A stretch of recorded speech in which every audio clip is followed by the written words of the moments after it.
Day 4 of the Iceland series. We left our campsite at Wake, stocked up on some groceries, and headed for Glacier Lagoon excursion.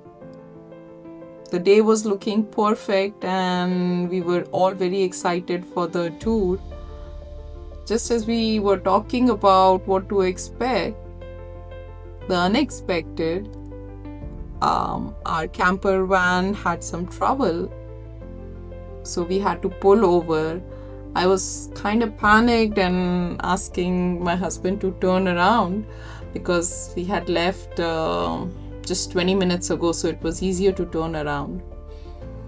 But just then my daughter spotted the double rainbow, and shortly after my husband was able to figure out the trouble and we were able to get back on the road. So it was such a relief, and it almost felt like God was watching over us, making sure we do not miss out on this experience. As we were approaching the glacier's close, we could see huge glaciers from the road, and the excitement just set in, and we just couldn't wait to get there quick enough and watch them up close. Once we arrived at the parking lot, we saw so many icebergs that had broken off from the glacier and were floating by like a giant frozen ships. We were standing there watching the icebergs float by when suddenly we heard a huge sound, and a chunk of glacier sheared off and splashed into the lagoon. It was loud like a thunder, and the ripples spread fast. We all gasped, and it felt like nature was showing off already. They are so blue. They are so blue. Yeah. Look. Oh, Get capture it. look at that. Oh my It's God. melting. Look at that. Whoa. One crack. See? You can see only 10% of it above the water. There is a lot bigger piece under the water. You know that? Stop. Stop.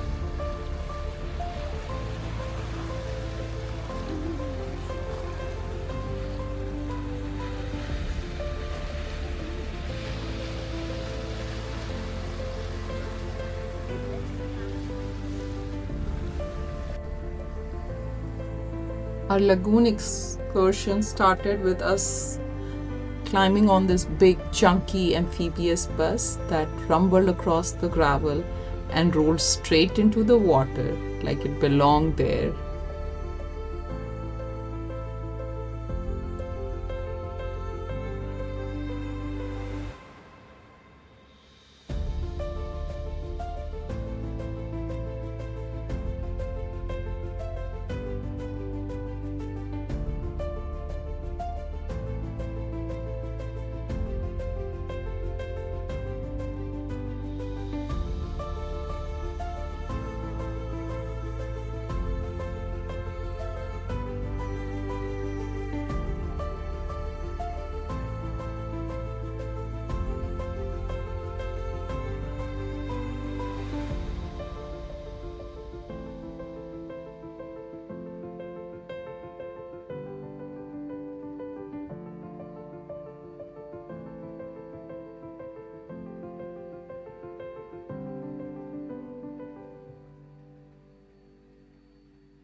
Alright guys, we're gonna have a quick break here so I can share some information with you about the Glacier Lagoon. Starting off with the glacier, which we can see a little bit in between the clouds there on that side.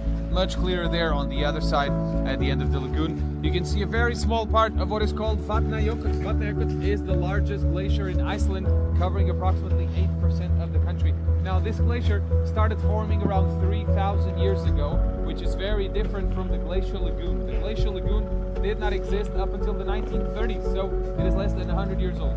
And the reason this lagoon didn't exist is because all of this was still covered in ice. Until 1933, the glacier used to reach all the way down to the beach, with the icebergs breaking right off into the ocean.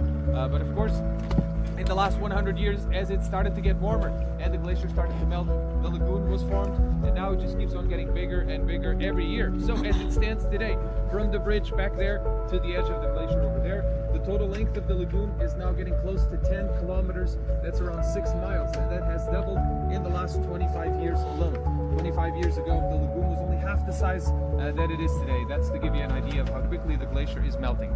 Now, all the icebergs you see here in the lagoon are coming from that area I pointed at before. That is where glacier meets lagoon, where the glacier ends, the lagoon begins, where ice meets water. And there's a big wall of ice that you can see right now there at the end of the lagoon. This wall is moving forward a little bit every day because of the weight of the glacier, and so the icebergs end up breaking off the edge into the lagoon there, and then slowly travel towards the ocean, which is on the other side of that bridge. Now, once the icebergs are inside the lagoon, they only last on average between 4 and 6 weeks, maybe up to 3 months for the bigger icebergs, but especially now in summer, they melt very quickly, and there's new icebergs breaking off every day, so the lagoon is always changing. Now, when you look around and you see some of these big icebergs we've been sailing past, keep in mind that you're looking at only roughly 10% of the iceberg. That's literally the tip of the iceberg above the surface. Most of it is below, so all of these are much, much bigger than what we can actually see. And I'm sure you've noticed as well, different icebergs have different colors, blue, white, and black. And we have a small piece of ice here. That is to show you that the ice is in fact not blue or any other color. Of course, the ice is clear, just like water, because ice is water, just frozen. So why does that happen? Why do we see different colors in some of these icebergs? Well, when you have a small amount of ice or a small amount of water, light travels through it. It started to rain, so the tour almost was coming to an end, and we made it on our way back to the camper for a quick lunch, and then we were off to Diamond Beach.